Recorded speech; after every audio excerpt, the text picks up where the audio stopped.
Hi everyone. Ayubowan, very good morning or very good afternoon. We have with us again Miss Dilmi Mahadurage, our spiritual counselor who has experienced an awakening some time ago, which she is very altruistically sharing it with people who are seeking inner peace and happiness. So today's topic is, now we always say true nature of life. We always tell people, see the true nature of life and existence. Now, for average people, the true nature is this. But we are, you get up in the morning and then you have your breakfast and you go to work and then you attend to your family matters. Now, this is the nature of existence for many people. But then these spiritually awakened sages, and they tell us, well, no, this is not the true nature, this is an illusion, so you need to see the true nature. Now, our today's topic is, what is the need? What is the need for people to look for the true nature? So I will straight away pose that question to our speaker, Ms. Dilmi Mahadurage. Why do you think people should look for this true nature? Okay, Dr. Vipula, like imagine like someone dying without knowing even who you are, and we gather all the knowledge in the world, without even knowing the basic question, who am I? And I realized the time that I've not known who I am, I was completely distorted with my reality. Even though I was living in the reality, but it was a complete distortion of the true nature, So for me, it's like, I don't even understand why, how can someone live without even knowing who you are? Because that's your true nature. And this is the exact reason, the number one root cause of all our suffering. Why? It's because we are not aware about our true nature. We are not aware about this unity consciousness. And so we divide and we separate each other, and how many conflicts are there? The conflicts outside that you see is nothing but the conflicts inside you, So that's it, like the whole root cause of suffering is coming because of not knowing who you are, not knowing your true nature.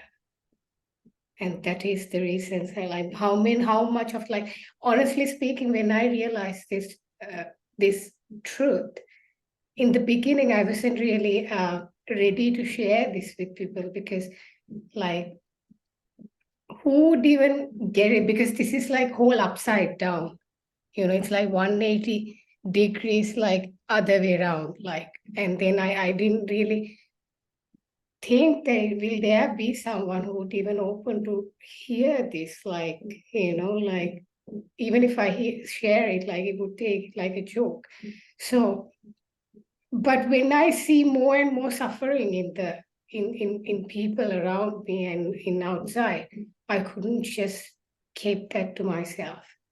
And then I started little by little sharing, and I started coaching people, and I started seeing real transformations in their life. And then I started continue to do it, sharing this.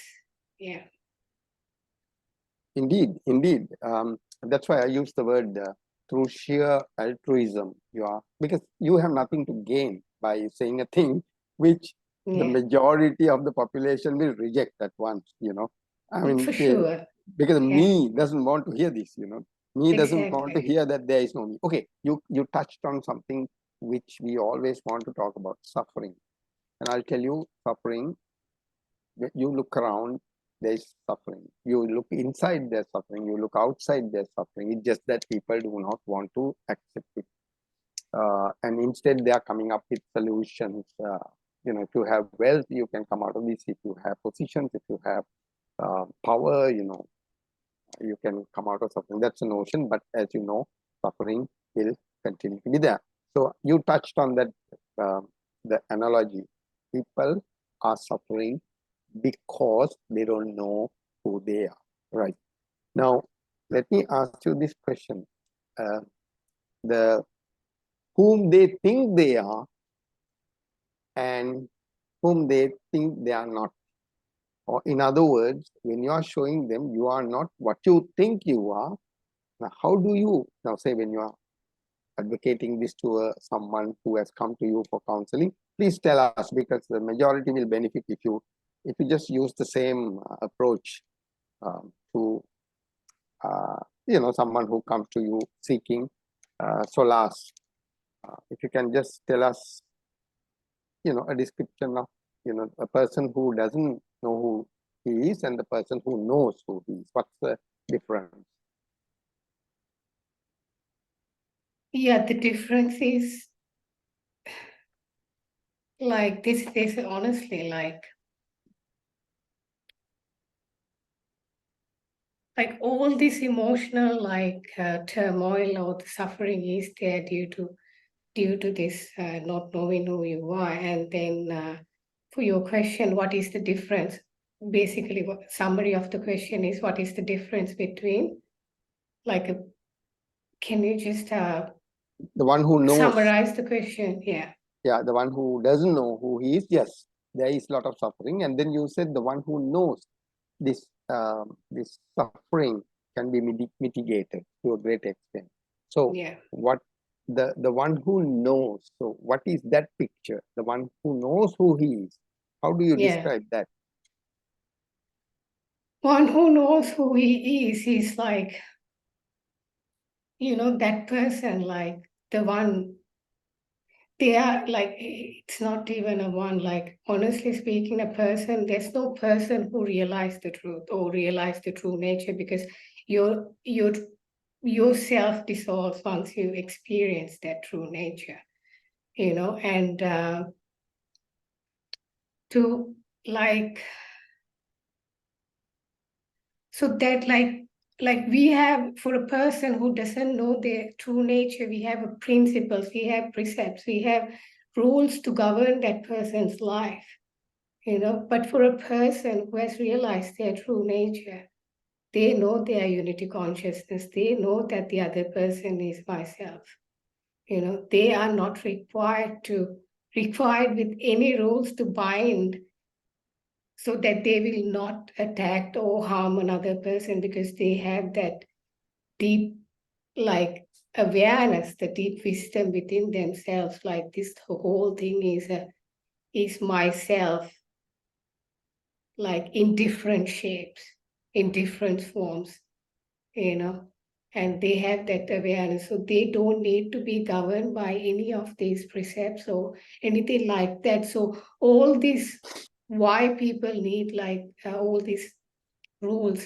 or precepts or principles, is because they don't know who their true nature is, and then there's more they don't know, the more they are away from their true nature, more they have the separation very, very strongly, then there'll be so much conflict, so much fight, so much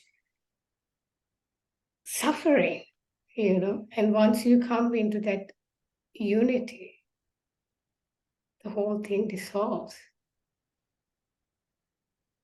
You said there's one point which is clear. Now I'll go back to the question, why do people want to see the true nature? Now one point that you raised was that there is no separation then, because you said everyone is appearing, in the shape of, or other different forms of the consciousness, right? Of the in which case there is this kind of a recognition that you are also me, I am also you, kind of a, I mean, Yes. you can't take Yeah. it in toto. And then if I know, like, let's say, if I know Dr. Vipula is myself, do I need any rules or precepts to say that, you know, like, don't harm him or don't do anything which is like not good for you? Because then there's no need of anything governing that person. Absolutely. Yeah. Yeah. So what you were So, trying to say, yeah. yeah, right. That you are also me, I'm also you. Immediately, the metta arises, you know, the loving kindness. Yeah, it's not coming out of some artificial effort. Yeah. It's with knowing your true nature. Yeah. And I mean, it's going beyond altruism, isn't it? I mean, like when someone is acting in a different way, you will go beyond the usual framework to understand the person. So therefore, there is nothing but the metta or the loving kindness that can arisen. Yeah. You know. So yeah, great. So now you raised one point very clearly: why people need to do this. I mean, that will probably give them immediate relief.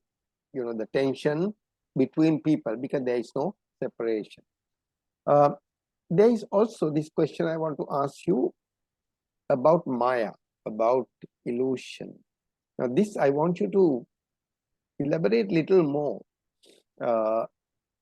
What you think your experience is may not be true.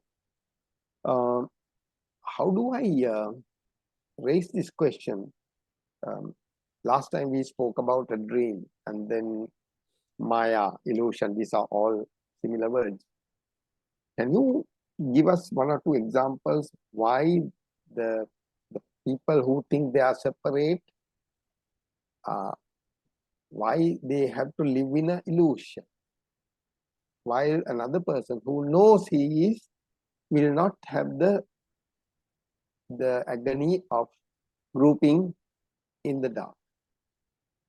I don't know whether I put the question correctly. This illusory nature of life. If you can just elaborate this. The illusion nature of life. Yeah. Is it? Yeah. Yeah, Dr. Vipula, like, so for example, like when you are not aware about this whole illusion nature or the true nature of yourself, you take this whole experience very, very real. Very real, because whatever happens is so real to you, right? And at the time. And then like once you see beyond it, like once you see the whole thing is nothing but like your mind game, you were hallucinating the whole time, you know, like you were hallucinating the whole time. Like sometimes I've seen that people are experiencing, even those who are living in the illusion, I've seen people when they take that psychedelics.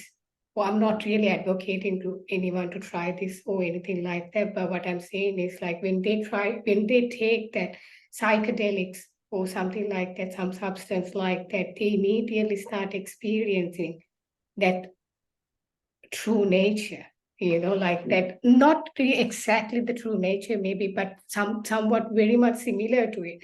And then suddenly their ego dissolves and they just merge with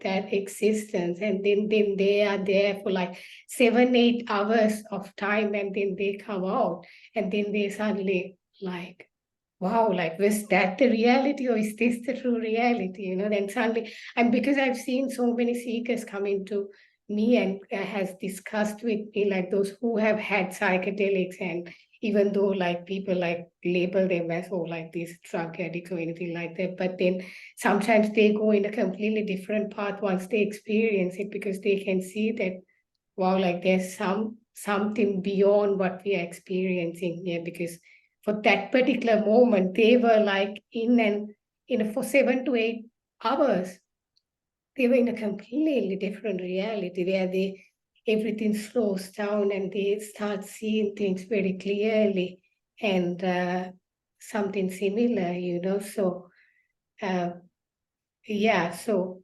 going back to your question, Let me rephrase the question. Then now that you explain, I think it's easy for me to. Now we are saying, okay, what is experiential is a Maya or it's a dream. Then does it mean, now see, if I look at a tree, the house, my surrounding, I can see the flowers. Am I suggest, or are you suggesting they are real, but because I think I'm a separate person, I see it as real, or it is not real, including myself, and because this is just part of a dream? Which I don't know whether I explained it properly. Yes, it is let me tell you, it is a complete illusion. Part of you and the tree and everything else is a complete illusion. That's why I said you were from the very beginning hallucinating this whole dream the whole time, the entire time. Even right now, you thinking that you are having very fruitful discussion. Yeah, I know. Which is like another game that you are playing with your own mind. It's just a mind game. But let me tell you, your mind is so sophisticated, Dr. Vipula. It is so unbelievably sophisticated. This is what the most, I can't even, any computer, whatever is created out of your mind anyway. So there's nothing which can possibly compare mind to, because it's just that sophisticated, and that is what keeps this whole Maya alive, and then they show like something else, like the mind will, whenever you try to get out of it, it will start again showing something which you get hooked again. There's no way out. There's no way out. There's no way out, honestly speaking. It's not I'm discouraging any of the seekers. There is a way, but then again, when I look at how perfect the illusion is, just blows my mind. It just blows my mind. And then I look at sometimes, my God, like to get it out of, because it's so beautiful. I mean, it's very real. It's very real. It's very real. Exactly. Now let me, for the benefit of the audience, now I will get into the shoes of the audience, and if they immediately ask you this very pragmatic situation, right? Now this is playing hardball, right? Now I'm looking at, I see the trees and the house in front, and then I look back, and then I see the stuff in, there are chairs and the computer and the fan. Now when I look at that, there is this notion, I see these trees through my eyes, the flowers, the trees, the wall and the houses through my eyes, and then I turn my head and then I see something else here. Now in practical sense, can you tell me what happened? Does the mind make sure that your eyes will see that now, and then your eyes will see this when you turn your head, including the turning of the head? Is that how you want to explain the mind game? Yes, the mind game is like, it's like, let me tell you, Dr. Vipula, you have never seen your behind ever. Even when you turn back, you're back again. This is interesting. This is getting interesting. I'm going to grill you. Okay, go ahead. You're again seeing the front because you're just looking back, and then again you're just. And then I remember one time, Dr. Vipula, this really hits me one time. At the time, I was a real intense seeker. I was watching a video because my brother sent me a video about like something about existence and like some sort of a theory, like a quantum theory or something like that they are explaining. And I can't remember exactly, but then I remember in that, like in that particular video, they show like this, and then they show it's like this, Dr. Vipula. Like, let's say you're playing a video game I mean, going back to, I will explain what I tried to explain before. Like, let's say you're playing a video game. And then let's say, I mean, I used to play this Need for Speed as when I was small, by the way. And then moment to moment it creates, moment to moment it creates. And let me tell you what happens to behind. Yeah. And then what happened? Do you get what I'm saying? I mean, it's not easy to really explain. And it's like moment to moment, it creates like the trees appear and then the road appears and another vehicle appears. And then it just moment to moment, it starts appearing, And just like that, you've never seen your behind. You were always seeing your front, like what if, what I'm telling you, Dr. Vipula, what if your behind is just nothingness, just like, for me to explain it, let's say just black, just black. And you're just seeing this and then in front. And then moment to moment, it creates, just like in the video game, the Need for Speed, more you just move towards in the road, like you're just driving along, and then the vehicles come up and then the trees shows up and then the vehicle shows up and then the road goes again and again, and just like that. Is that exactly what happens with the mind? Exactly what happens. I think I'm getting goosebumps. Oh, I'm telling you, that's it. That's it. You will have a lot of like, yeah. That also, like, let me tell you about this whole goosebumps thing that you shared, because it even your body responds to what I say. Maybe your mind will not get it, but your mind, you know this truth, Dr. Vipula, deep inside. I'm not telling anything new here. I'm not giving you any new information. Only thing that I'm doing as a teacher or spiritual coach is reminding yourself what you have already forgotten in your life. That's it. I'll come back to the question. Why do people want to see the reality? Right. Now, there is another thing. Now, about this illusion and Maya and dream is mentioned by many spiritual leaders, not only, just across the world, from non-duality to Advaita to Buddhist philosophy. They use the word, this is a dream, this is an illusion. Now, why don't people get it then? Isn't there something wrong? If it is widely communicated. Now, there is a difference when you said it, like you gave a simile. You said, how a virtual thing works. Yeah. Now, that kind of a simile is very good because it resonates with people. Okay. I hope the viewers will benefit from that. Now, when this is mentioned throughout, people should get it at once. Oh yeah, this is a dream. It's not happening, and it doesn't happen like that. Why? It doesn't happen like that, Dr. Vipula, because you find some entertainment in the illusion.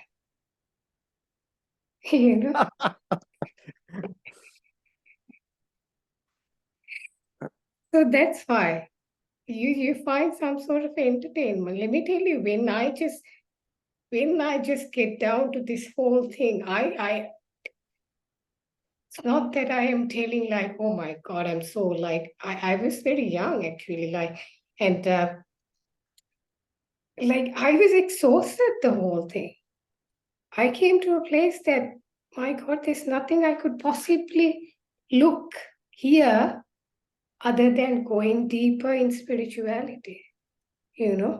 People are not losing that entertainment. People have some entertainment, so they just move, like, the existence loves you. Look at how much love it has. If you want some entertainment, then it just gives what you're entertained with. It just keeps on going. It's just perfect. If you have some entertainment, then it just go forward. Why it has to stop? Because you still enjoying this whole thing, this whole illusion, this whole game. You're getting some sort of an entertainment with it. So existence loves you. I'm telling you, because that's why you just keep on going in the illusion, you thinking are that the whole addicted. thing is true You or are real. hooked onto this. Now, there was one interview I remember. There was this a famous spiritual teacher. He was singing, and then someone from the audience. It was a Zoom thing, you know. One person said, "Well, you are saying it's an illusion. It's not happening. I mean, what if you are attacked by a dog? You know, the dog will come barking, and you will run miles, or maybe you will be bitten by the dog. And I mean, by saying that this is an illusion, wouldn't you run when a dog chases you?" Yeah, you asking me whether I would run, is No, it? no, no. I'm not asking you Yeah, the okay, same I thing, but was about to answer it. yeah, yeah. Okay, please, please answer that, Of because I have, course I will run. Of course I will run. and you might get beaten as well, right? Who knows? Yeah, might be. Yeah, you know, of course. I mean, this doesn't mean that you start acting like abnormal or anything like that. Just,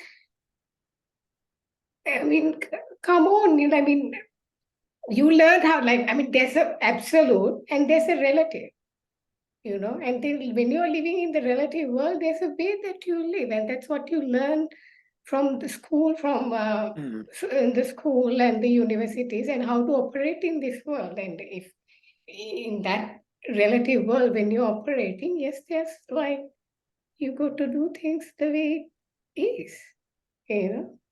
Which may Yeah. not be the case with the animals and the birds, for example. You know, when you Yeah. say, Well, what yeah, does that mean? no, when Yeah. you say animals, let's say birds, Yeah. they just exist, you know. And for the Yeah. birds, they don't care whether it's a Maya or whether it's a reality, or it's just exists, you know. Yeah.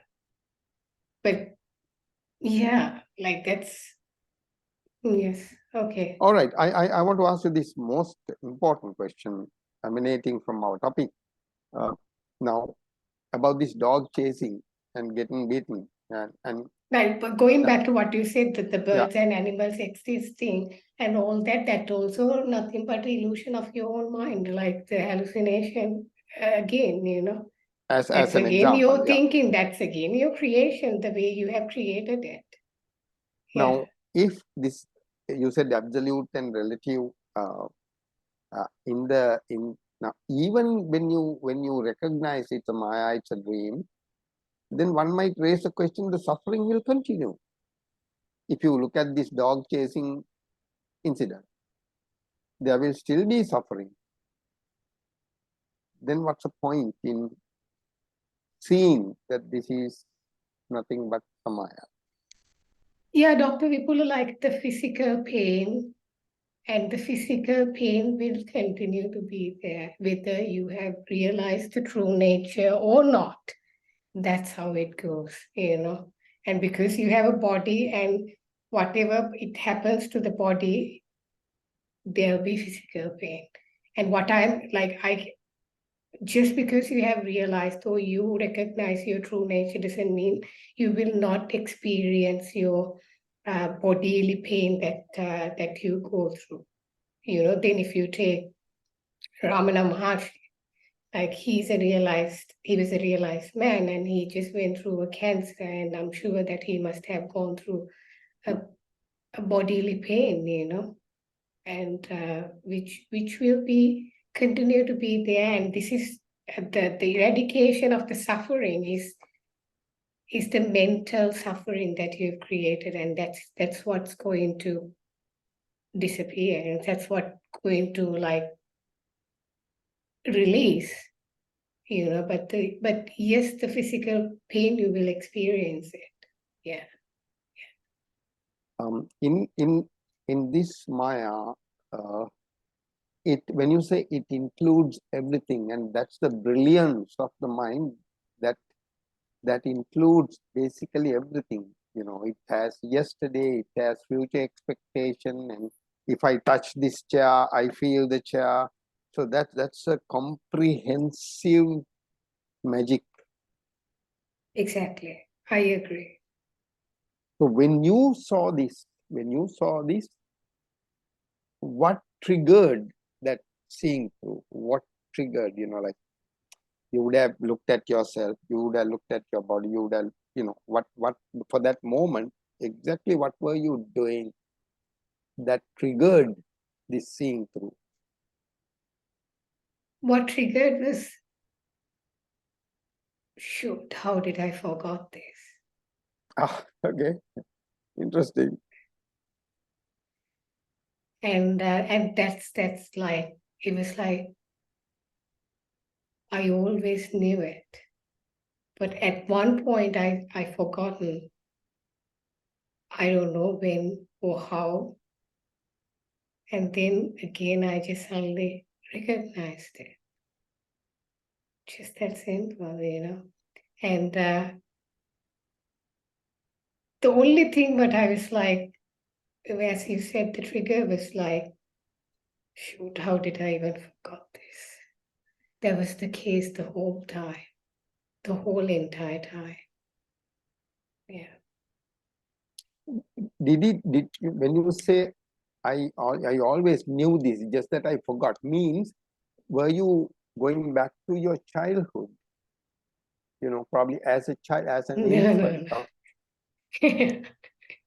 No, As a doctor. Yeah, that's good. Like, but yeah, it wasn't like, no, it was like not about some childhood or anything like that. Just beyond anything that you could imagine. It's like beyond any birth that you've even lived, It's just the whole, I mean, this was the tiny thing about my childhood at the time, because there were many, many other lives for sure. And this is going back to the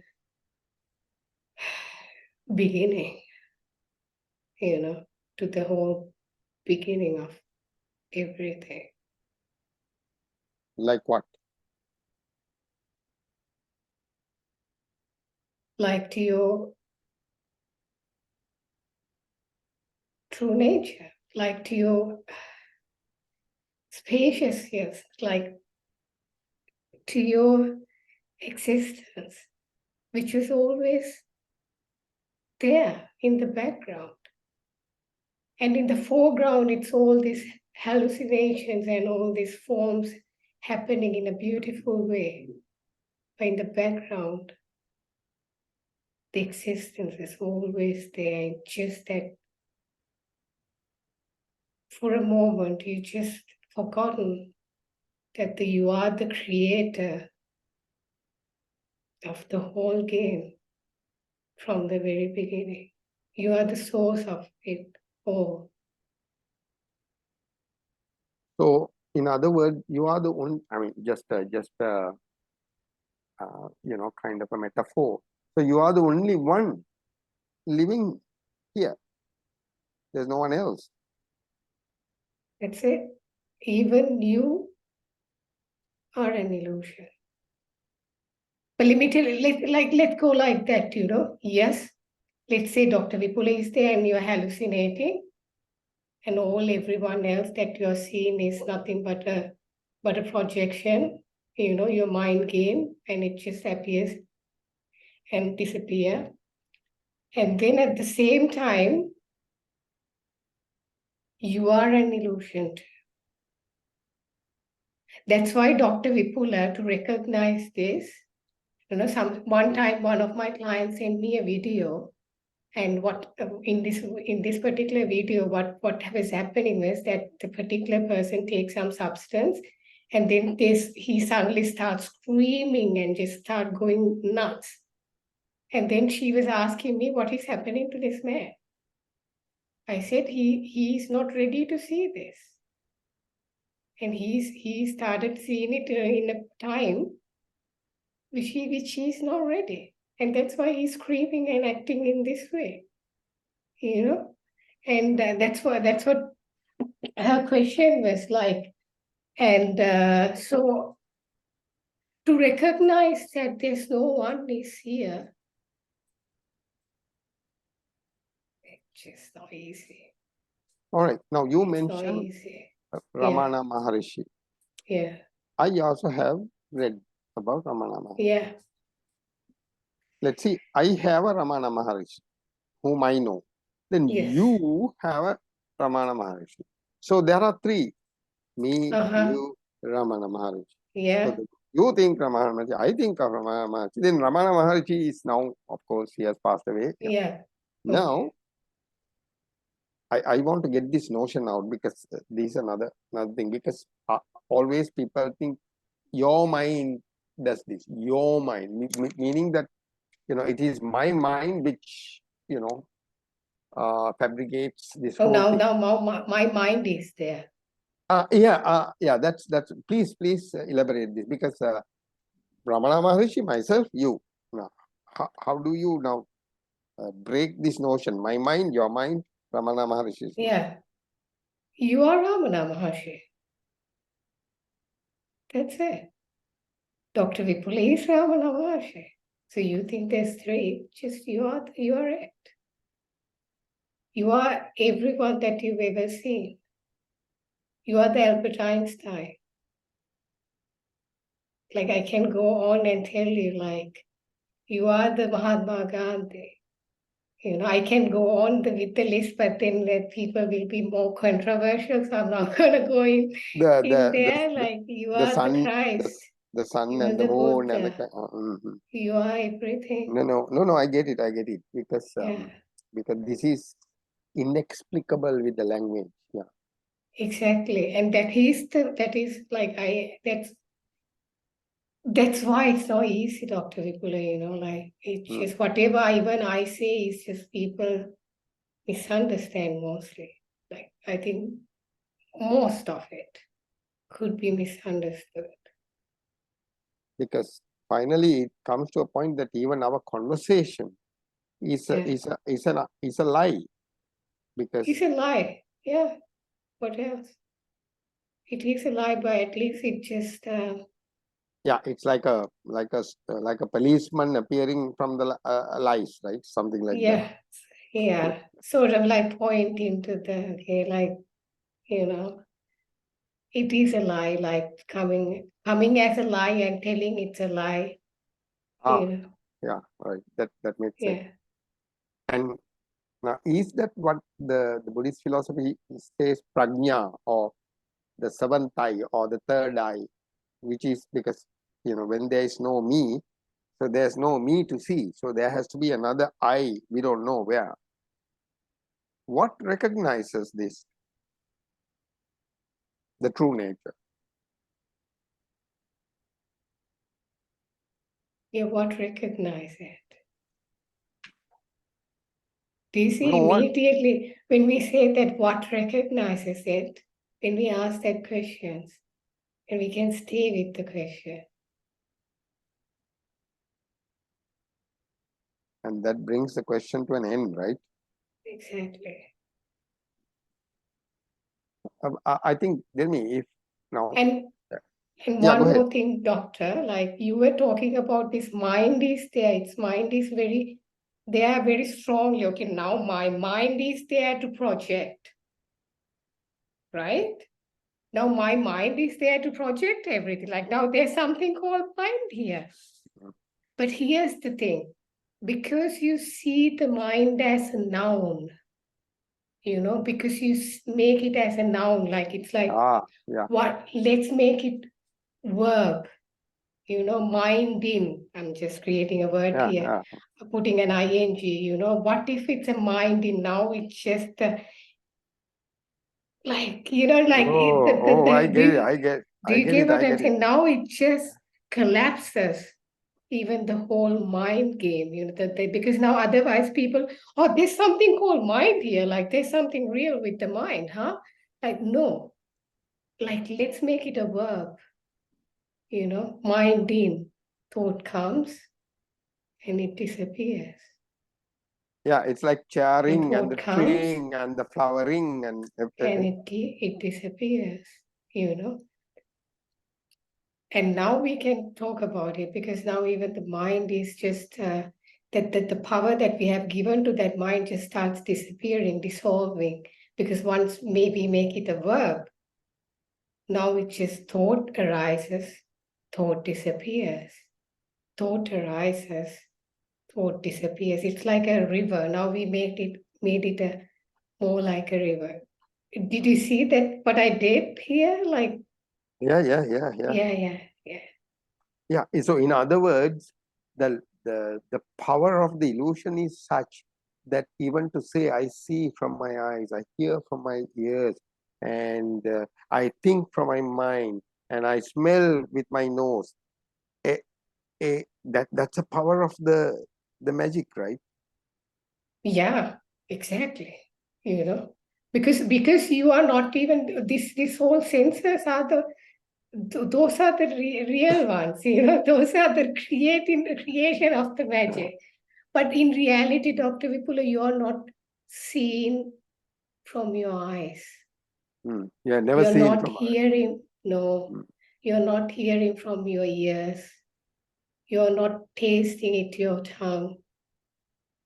Everything behind is your mind is experiencing. It's your mind. Like, let me tell you, in the night, when you're sleeping at night, your eyes are closed, but, you see. oh, I'm telling you see it. You get what I'm saying? Yeah, yeah. Yeah. So the dream, Yeah. so dream is the best clue. The dream is the best That's the clue. loophole. At least in my experience, that's the loophole. That's the loophole.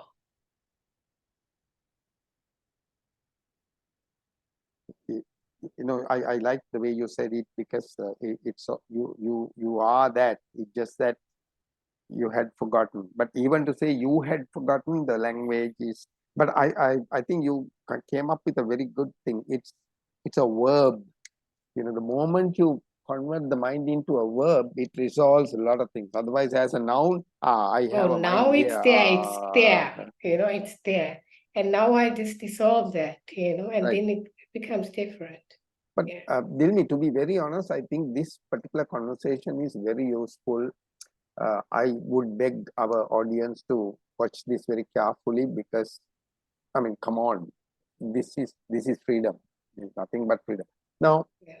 just one last thing, um, for people to change perspective. I think even before that, you had given one or two things. You said, look at everything from your heart, and be truthful, and be honest. Just give one point or other. I don't want to use the guideline, but just at least for the audience to, okay, I got to think like this, or at least look at this like this. So that's a good way to end our conversation. Okay. So, Dr. Vipula, I will give you one exercise for people who are watching to do, every day, like in the evening or whenever you can, take 10 minutes and just start when you're like, let's say, maybe it's a walk, maybe you're driving. I mean, I don't recommend it to do it when you're driving. Like maybe we are walking or something like that, and then start saying, this is me, that is me, that is me. I mean, not like take it in a real way, because that is the truth. Even though it might look separate to you, just go on telling like, this is me, and that at least it will bring you in a different direction, for that particular 10 minutes, you are still at least living in the true nature, living in that reality. Yeah. Beautiful. To be honest, Dilmi, now when we started these conversations, our dialogue, uh, it I don't know whether it's a natural thing or whether it was kind of a perfect networking finally. And I'm happy that you are coming up with this way of communicating with our audience. And I have no doubt whatsoever, maybe there may be a small kind of a fraction of people who will get this, but it doesn't matter, as long as this is a very sincere attempt to convey this to the people, for which you are not personally gaining anything, and your time is given for this audience who are sheer truth seekers, and I know people, they go off out there and try to look for meeting gurus after gurus, but Yeah. this simple communication will Spiritual shopping. or sometimes you call it spiritual materialism also, because you are looking to gain something also. Well, Dilmi, I'm very grateful to you, and I'm personally happy that I sort of encourage you to come on board for this, and we will continue to have this dialogue. If there is someone out there who will get it, our purpose is served. So, even one person get it. Yeah. That's enough. Yeah. Exactly. I'm very happy, and I also feel good that we are spending this time very productively for the mankind, and to alleviate suffering of the people. So once again, Dilmi, we'll meet again, and I'm very grateful to you for doing this, and let's continue with this conversation. Thank you Sure, doctor. very much indeed. Okay, thank you.